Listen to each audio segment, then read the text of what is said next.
আল্লাহর কসম, তোমাদের গুনার কারণে খোদার গজব নাজিল হয়, আর সেই গজবগুলোকে ফেরত দেয় এই ছোট্ট ছোট্ট মাসুম বাচ্চারা, কোরআনের পাখি, যারা কোরআনে কারিমে তিলাওয়াত করে। ওদের কারণে তোমাদের চেয়ারগুলো টিকে আছে। আমাদেরকে কানে কানে কয়, হুজুর এই বইলেন, এই বইলেন না।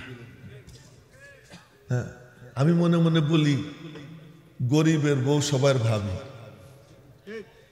আমার কথা কি বুঝছেন? গরিবের বউ সবার ভাবি। বেচারা গরিব মানুষ কিছু কইতে পারে না, কিন্তু সাবধান, গরিব যদি গায়রাতওয়ালা হয়, আত্মমর্যাদা বোধওয়ালা হয়, সেই গরিব কোনো বড় লোকের পরোয়া করে না।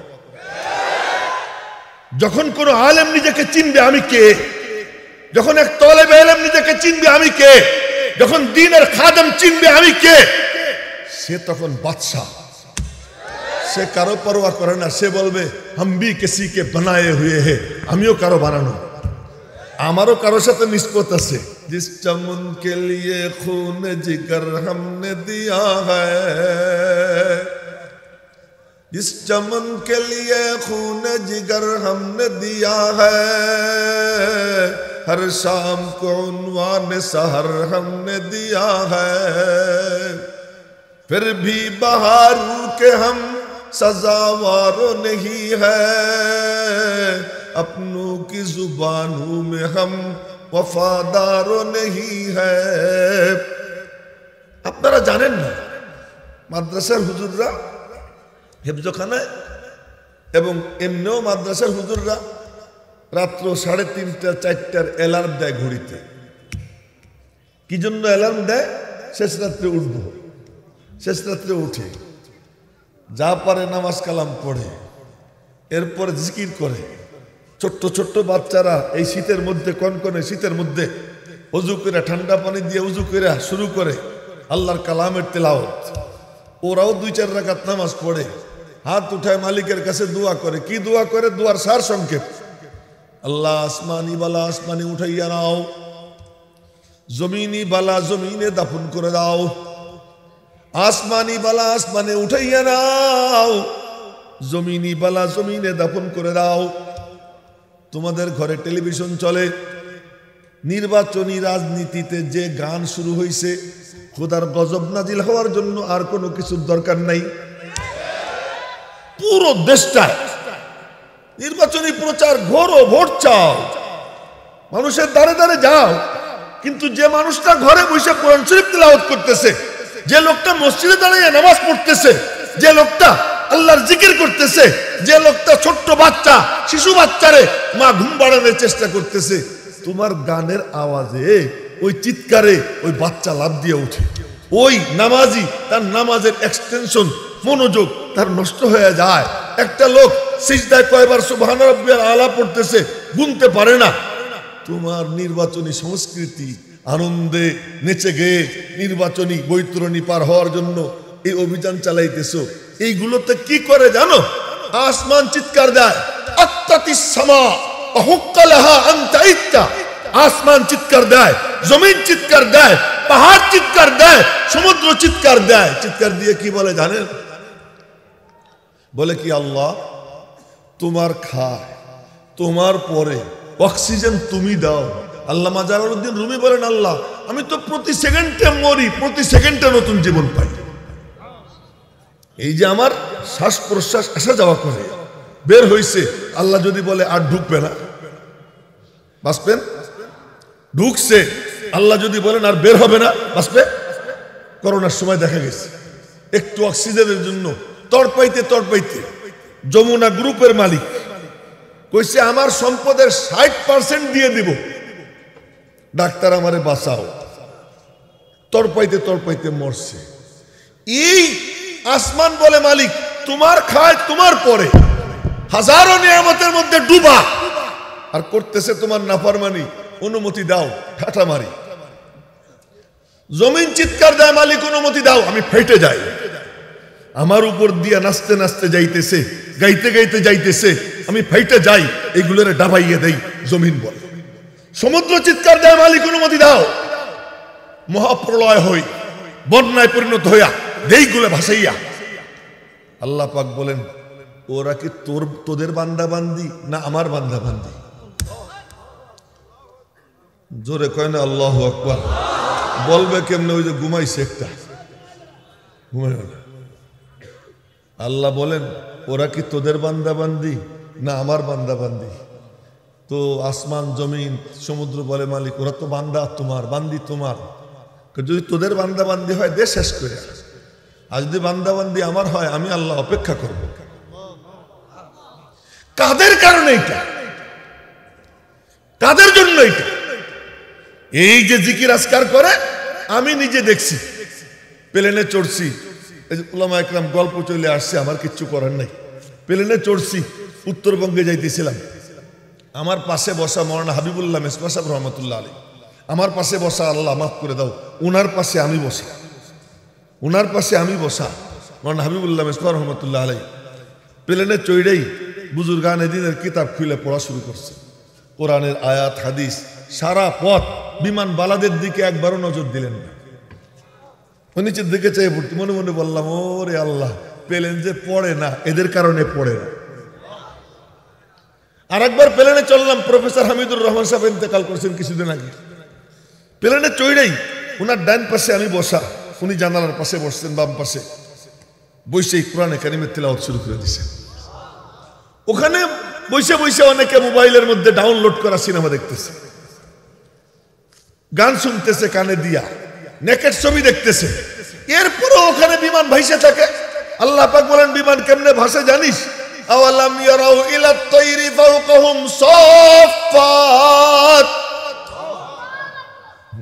আমার তো মরলার মতো অত বড় কণ্ঠ নাই, এজন্য তাকবীরটাও জোরে হইল না। তো জোরে বলেন না আল্লাহু আকবার। দেখিস না তোরা পাখিগুলা ওড়ে কাতারবন্দি হইয়া, ওরা কেমনে থাকে জানিস? এক লোক জিজ্ঞেস করে হযরত আলীকে, আমার ক্ষমতা কতটুকু? হযরত আলী বললেন, এক ঠ্যাং উঁচা কর। এক ঠ্যাং উঁচা করছে, আর এক ঠ্যাং কর, পারি না। হযরত আলী খুব বিচক্ষণ ছিলেন, কেমনে বুঝাইলেন? এক ঠ্যাং উঁচু করছে, আর এক ঠ্যাং করো, পারি না।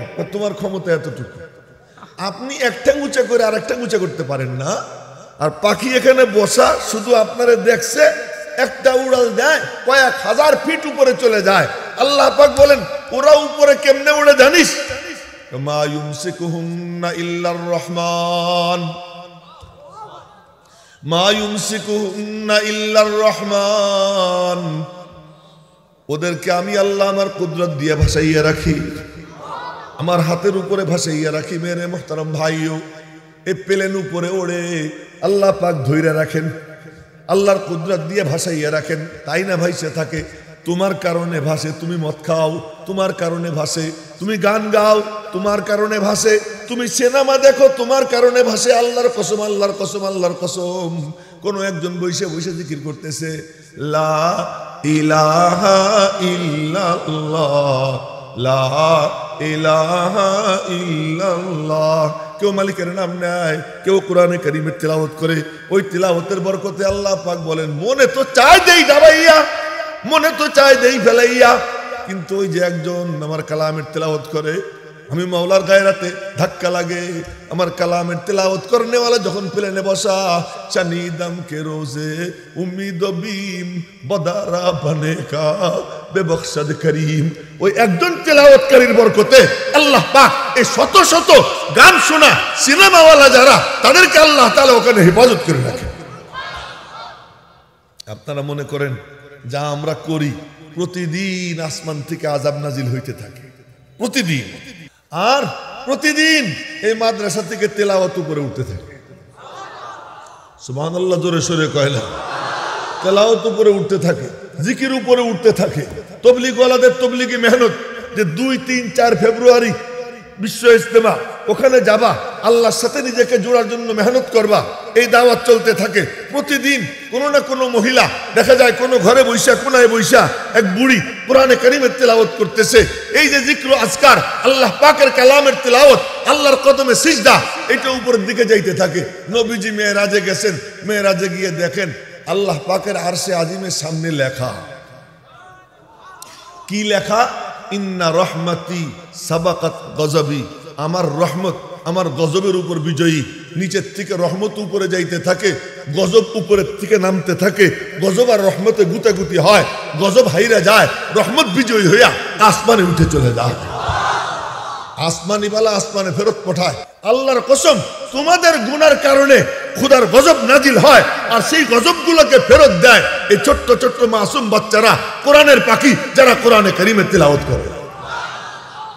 ওদের কারণে তোমাদের চেয়ারগুলো টিকে আছে। আমাদেরকে কানে কানে কয়, হুজুর এই বইলেন এই বইলেন না। হ্যাঁ, আমি মনে মনে বলি, গরিবের বউ সবার ভাবি। আমার কথা কি বুঝছেন? গরিবের বউ সবার ভাবি। এছাড়া গরিব মানুষ কিছু কইতে পারে না, কিন্তু সাবধান, গরিব যদি গায়রাতওয়ালা হয়, আত্মমর্যাদা বোধওয়ালা হয়, সেই গরিব কোনো বড় লোকের পরোয়া করে না। যখন কোন আলেম নিজেকে চিনবে আমি কে, যখন এক তালেবে ইলম নিজেকে চিনবে আমি কে, যখন দ্বীনের খাদেম চিনবে আমি কে, সে তখন বাদশা। সে কারো পরোয়া করে না। সে বলবে হাম ভি কিসি কে বানায়ে হুয়ে হে, আমিও কারো বানানো, আমারও কারোর সাথে নিষ্পত আছে। যে কথা কইতেছিলাম ওই কথায় পরে যাব। এক মজার কথা মনে পড়ে গেল। নাচো অত নাইচো না, অত নাইচো না। এক সাদা সিধে হুজুর রাস্তা দিয়ে যাইতেছেন, খড়ম। আগের তো হুজুররা খড়ম পাই দিত, আমরা না ভালো ভালো জুতে পাই দিই না, আগের হুজুররা খড়ম পাই দিত। তো খড়ম পাই দিয়ে যাইতেছেন, এই চোখে দিক ওদিক দিয়েন না কেউ। ওই যে একজন ওই দিকে তাকাইছে, চোখে দিক ওদিক দেওয়া যাবে না, খড়ম পাই। গুড়ি গুড়ি বৃষ্টি ছিল, পাশ দিয়ে যাইতেছিল হাজব্যান্ড ওয়াইফ। স্বামী স্ত্রী তো আর এখন নাই, এখন কি হাজব্যান্ড ওয়াইফ। হ্যাঁ, স্বামী স্ত্রী। হাজব্যান্ড ওয়াইফ সাইজে গুজে যাইতেছে। কোনো দিবস আসলে বাইরে গেলে না সাজে, ঘরে তো মুখে কালিও থাকে। ঠিক না কইলেও ঠিক, আমি জানি তো, আমি তো জানি। ঘরে স্বামীর সামনে কাপড় চোপড় এলোমেলো, চেহারার কোনো সুরত নাই, কিন্তু বাইরে যখন যাবে বাপরে বাপ, আয়নার সামনে দাঁড়িয়ে বারবার দেখে আমারে কেমন দেখা যায়। এখন তারে আসল দেখনেওয়ালারা দেখবে। বেহায়া কোথাকার, নির্লজ্জ কোথাকার। হ্যাঁ, তুমি সাজবা তোমার স্বামীর জন্য, তুমি সাজবা তোমার স্বামীর জন্য, সাজো তুমি পরপুরুষকে দেখানোর জন্য। ছি ছি ছি। তো ওই স্বামীর সাথে বাইরেছে, স্বামী ওইটা খাসি, ওইটা বলে না যে তুই কার জন্য সাজিস, তোরে দেখবো আমি, ওই কথা বলবে, তাও বলে না। আচ্ছা ঠিক আছে, তুমি একটু সাজবা, মানসি দেহুক, দেহে কবে ও অমুকের বউ বড় চমৎকার, অমুকের বউ বড় চমৎকার। ছি, আস্তাগফিরুল্লাহ। যে কথা কইতেছিলাম, হাজব্যান্ড ওয়াইফ বের হয়েছে সাইজা গুইজা, হুজুর যাইতেছেন খড়ম পাই দিয়া। হুজুর তো অন্য জগতের মানুষ না। মাহামা আব্দে ফিরিং উ মাগার আবদুহু, মাহামা আব্দে ফিরিং উ মাগার আবদুহু, উ না গঞ্জদ দর জাহানে রঙ্গবু। ডাইনে কে বায়ে কে সামনে কে পিছনে কে, ওদিকে খবর নাই।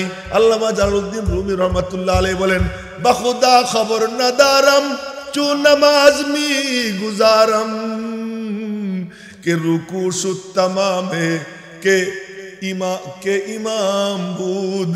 আমার মনেই পড়ে না কে ইমাম আর রুকু ঠিক মতো হইল কিনা। যখন নামাজে দাঁড়াইয়া যাই তখন মালিক ছাড়া আর কাউকে চোখে পড়ে না। আল্লাহর কিছু বান্দা এমন আছে সারাক্ষণ মাওলার ধ্যানে থাকে, মালিক তার দিকে তাকাইয়া রইছেন, সে জন্য মালিকরে দেখতেছে, এই ভাব নিয়ে চলে। তো খড়ম পায়ে দিয়ে হাঁটতেছে, তো ওনার পায়ের থেকে সিটে গিয়া কাদা লাগছে ওই হাজবেন্ডের ওয়াইফের কাপড়ে, কাদা লাগছে।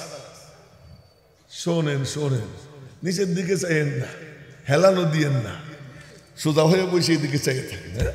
আচ্ছা, তো এখন কাদা লাগছে, এখনো বলতেছে ওই হুজুর রে, এ বলবি আঁখ নেই, হ্যাঁ এ মৌলবী চোখ নাই, দেখিস না? তোকে ভাই লক্ষ্য করে নেই, মাফ করে দেন। ওই হুজুর রে ঠাস করে গালে একটা থাপ্পড় মারছে। মনে রাখবেন কথা যা বলতেছি, থাপ্পড় মারছে। যখন থাপ্পড় মারছে মনে মনে বললেন, আল্লাহ, বেলালও তো মায়ের খাইছে, খাব্বাবও তো মায়ের খাইছে, তো সাহাবী, নবীর সাহাবী যখন খাইছে আমিও একটা খাইলাম, ওনাদের সাথে একটু মিল হইল, তুমি না চাইলে তো আর খাইতাম না। ওর হাতের শক্তি তো তোমার হাতে। আবু লাহাবের হাতে যেমন তুমি শক্তি দিছিলা, উমাইয়ার হাতে যেমন শক্তি দিছিলা, ওর হাতের শক্তিও তো তুমি দিছো। তুমি ইচ্ছা যদি না করতা থাপ্পড় পড়তো না, ঠিক আছে। তুমি যখন থাপ্পড় খাওয়াইয়া খুশি, আমিও থাপ্পড় খাইয়া খুশি। কিচ্ছু বলে নাই, কিচ্ছু না বলে সামনে হাইটে চলে গেছেন। একটু দূরে একটা হোটেলে, ওই হোটেলের মালিক দুধ জ্বালাইতেছে, শীতকাল ছিল তো এক গ্লাস গরম দুধ রেডি করে হুজুরে ডাক দিছে, হুজুর এদিকে আসে। বসাইছে, বসাইয়া দুধ দিছে। তো হুজুর দুধ খাইছে, খাইয়া টেয়া আমার খাওয়াইলেন কেন? নিয়ত করছিলাম আজকে যে প্রথম হোটেল খোলার পরে যারে পাবো তারে এক গ্লাস দুধ খাওয়াবো, আপনারে পাইছি তাই আপনারে খাওয়াইলাম। এই কথা বলে খাওয়াইছে। খাইয়া উঠে গিয়া হুজুর কইতেছে আকাশের দিকে তাকাইয়া, আল্লাহ থাপ্পড় भी खिलाता है, दूध भी पिलाता है। আল্লাহ থাপ্পড়ও খাওয়াও, দুধও পান করাও, তোমার কাণ্ড কারবার বুঝি না। না, তুমি নিরালা, তোমার শানও নিরালা, তোমার কাণ্ড কারবারও নিরালা। मैं आशिक मौला हो मेरा इश्क निराला,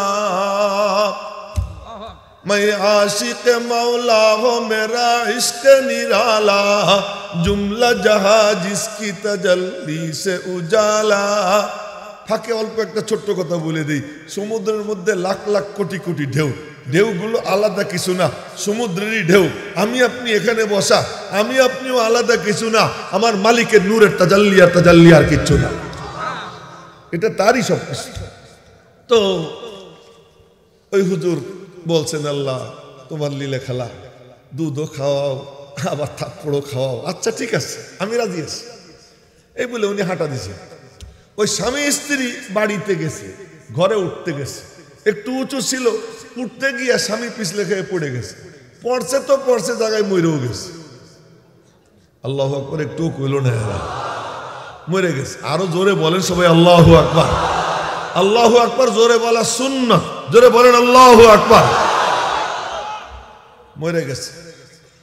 স্ত্রী অনিচ্ছা সত্ত্বে বলে ফেলাইছে, মোল্লা কি বদদুয়া লাগ গই, মোল্লার বদদুয়া লাগে গেছে। আশপাশের লোকজনে শুনছে মোল্লার বদদুয়া মানে কি, বউরে ধরছে। কি হয়েছে?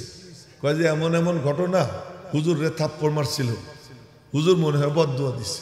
লোকজন গিয়ে হুজুর রে ধরছে। হুজুর কি কই, লোকটা আপনার একটা থাপ্পড় দিছিল, মাফ করে দিতেন, বদদুয়া দিলেন কেন? আমি তো কোনো বদদুয়া দিইনি। তো মরল কেন? মরল কেন? শুনেন, আমি হাসির জন্য বলতেছি না, বোঝার জন্য বলতেছি। মরল কেন? তখন হুজুর, असल में बात यह है कि उसकी बीवी से उसको मोहब्बत है, उसकी बीवी के कपड़े में मैला लगा, उसके दिल में चोट लगी, उसने मुझे थप्पड़ मारा, और मुझसे भी किसी को मोहब्बत है। जब मेरे बदन पर, मेरे गाल चेहरे पर जब थप्पड़ पड़ा तो उसको चोट लगी, उसने बदला ली, अब मैं क्या करूं? তার বিবির সাথে তার ভালোবাসা, তো বিবির কাপড়ে ময়লা লাগছে, তার দিলে চোট লাগছে, এই জন্য সে আমারে থাপ্পড় দিছে। আমারেও কেউ মোহাব্বত করে, তো আমার গালে যখন থাপ্পড় পড়ছে, ব্যথা তার লাগছে, বদলা সে নিছে, আমি তার কি করব? এই জন্য বলি, হাম ভি কিসি কে বানায়ে হুয়ে, আমরাও কারো বানানো, আমাদেরও কারো সাথে সম্পর্ক আছে।